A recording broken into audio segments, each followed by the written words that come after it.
The latest. Thank you for your love and support. I appreciate you all. What a beautiful news that is coming from Burkina Faso. This is amazing. According to our all in all, the Savior, the Protector, the Unifier, the Messiah, the King of Kings, the Most Loved, Captain Ibrahim Traore and his government, we don't need what they call political parties, because these things that we have in the name of belonging to an association is rather the reason to which we are dividing them all. So for that matter, the Council of Ministers agreed to ban political parties and everything that has to do with party. And they have also taken over the assets of these political parties. And their main reason for doing that is to make sure that we unite. That they want the people in Burkina Faso to unite. This is a very good move. This is so beautiful. The reason is, when you come to our respective countries, we are seeing that this party thing is dividing us the more, because you can find two brothers from the same mother, the same father. But just simple because they belong to different parties, they are not in good terms. We see how we are fighting among ourselves. When you take out religion, the next thing that is dividing Africans is politics.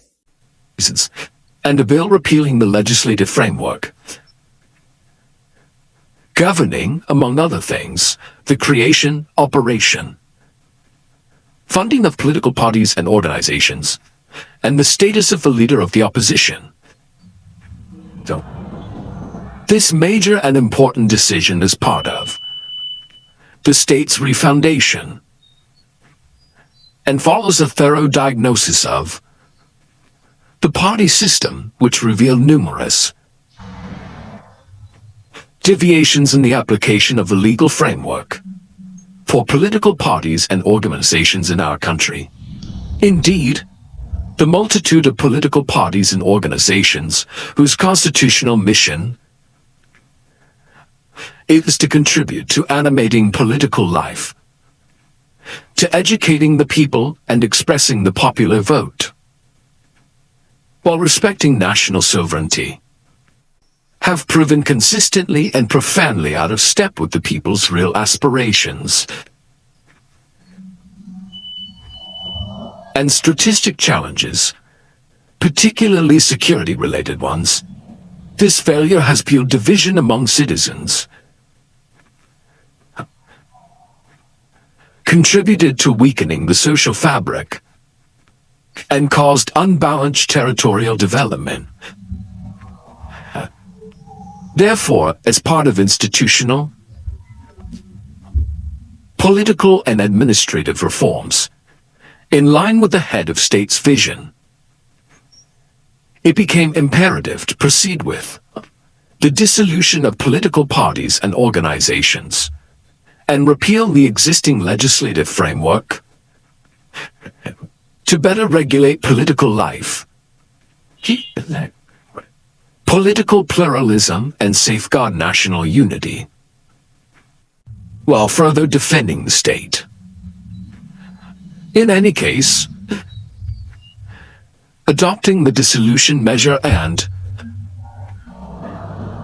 the repealing bill will not only entirely strengthen the coherence of government action with the ideals of the progressive popular revolution,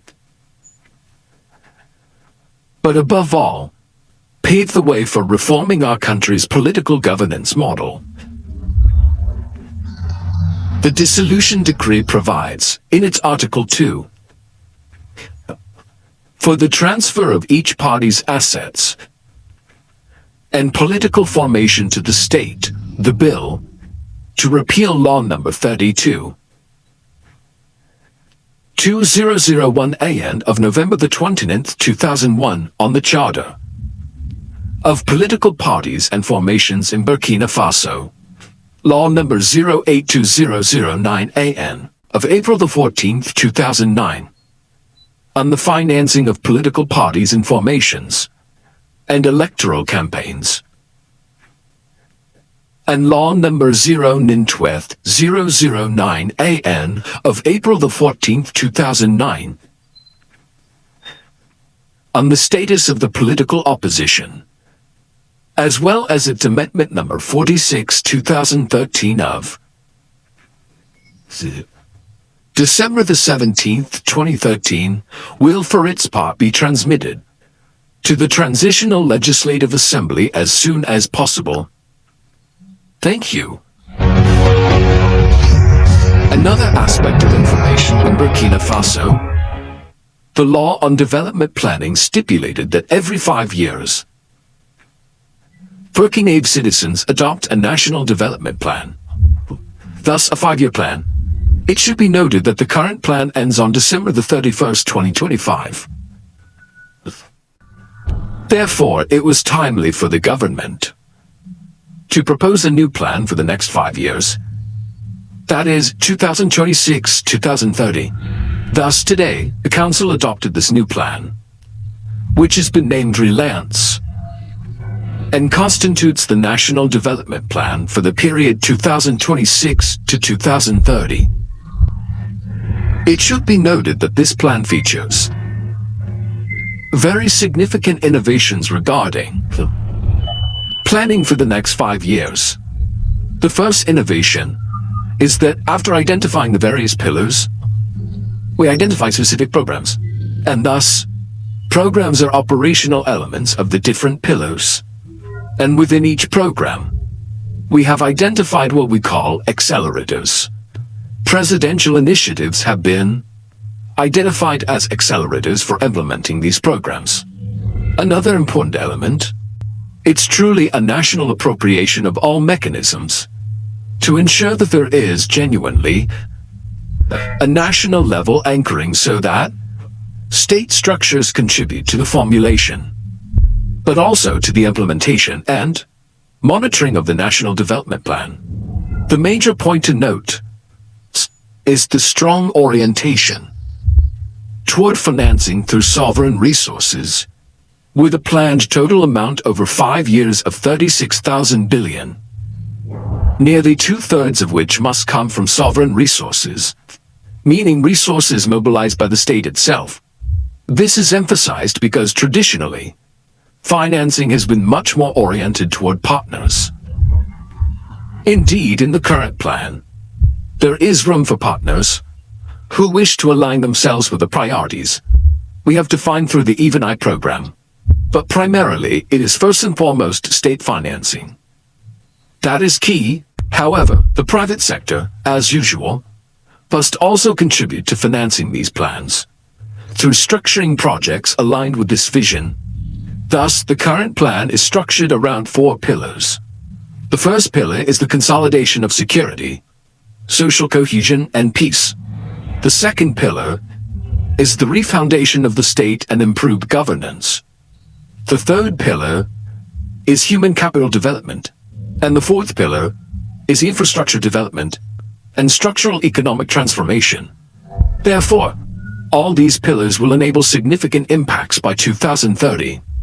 The first impact mentioned is, of course, the full reconquest of the territory, 100%. This is a very important element, and I believe all indicators show that this is achievable, even before the 2030 horizon. The second indicator is the reduction of the poverty rate, which must decrease from 42% to 35%. And the third indicator is the improvement of life expectancy, which must increase from 61 years to 68 years.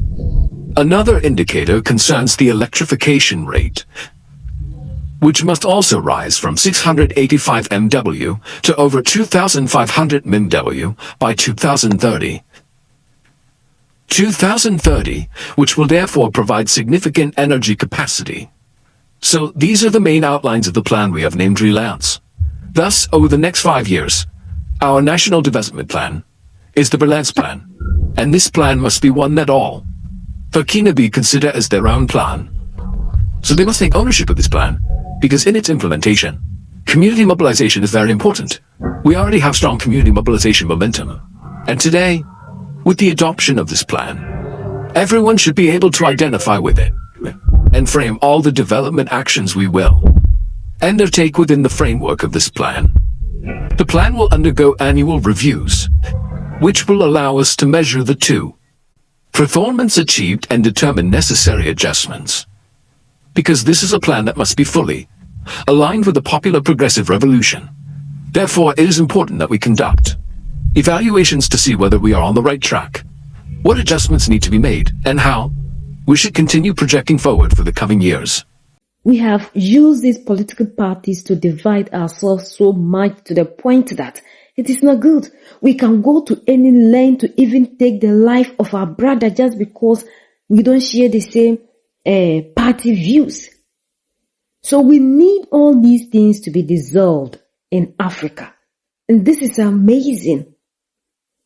In the name of these parties, we see how they are rooting the nation, because any party that comes, they have to get something from the nation, and then in the name of investing it in their party and a whole lot of things. So at the end of the day, we end up losing a whole lot of money. And if Burkina Faso has taken this initiative, then it is beautiful. And this is what we need to be fighting for the whole of Africa. They've also gone ahead to bring out the National Development Plan for 5 years in Burkina Faso. Africans, our leaders are only talking. We do not have a national development project. All that we follow is the manifesto of politicians.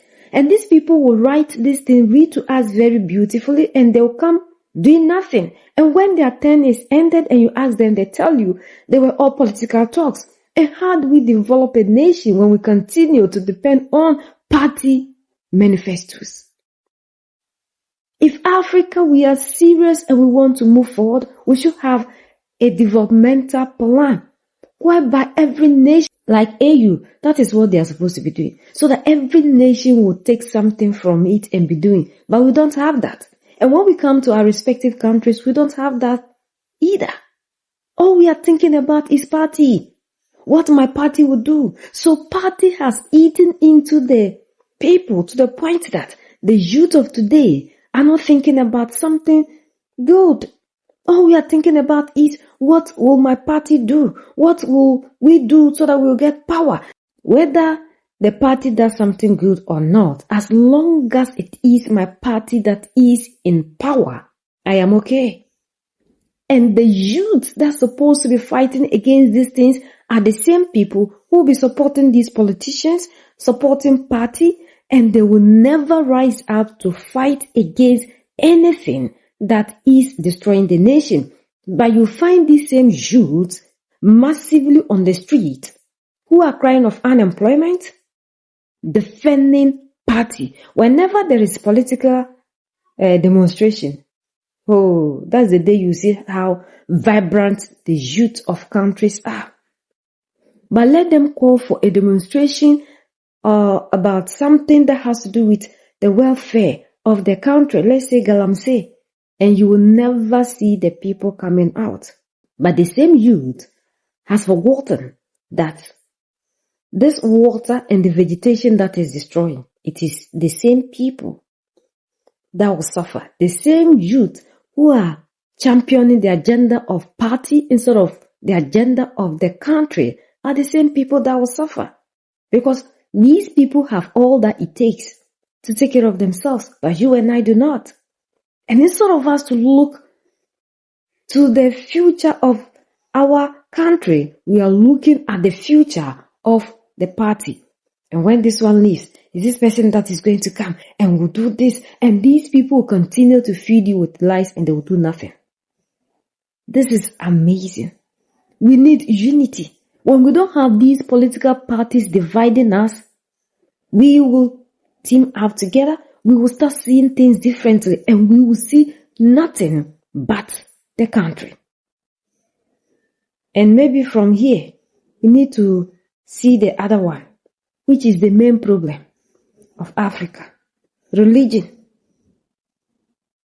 This is a beautiful day in Africa. Mali, Niger, and Burkina Faso leaders have seen the problem of the African, and they are ready to tackle the problem.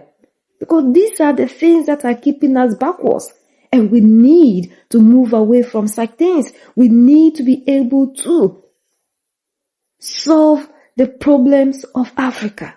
And these are the problems that are dividing us. And we need to do everything possible in our power to make sure we do away with them and see ourselves as one. Until we start seeing or we get to that point, it will be very difficult for us to conquer these people. And this is amazing. This is wonderful. No political party in Burkina Faso, period. We are the only ones that can set ourselves free. United we stand, divided we fall, and united we keep standing forever and ever. The greatest enemy of the African is mental slavery. So let's colonize ourselves from mental slavery. Let's keep sharing to educate our brothers and sisters. Together we make Africa great for ourselves and the next generations that are going to come. So that's the latest around the world in Africa, West Africa, in Burkina Faso.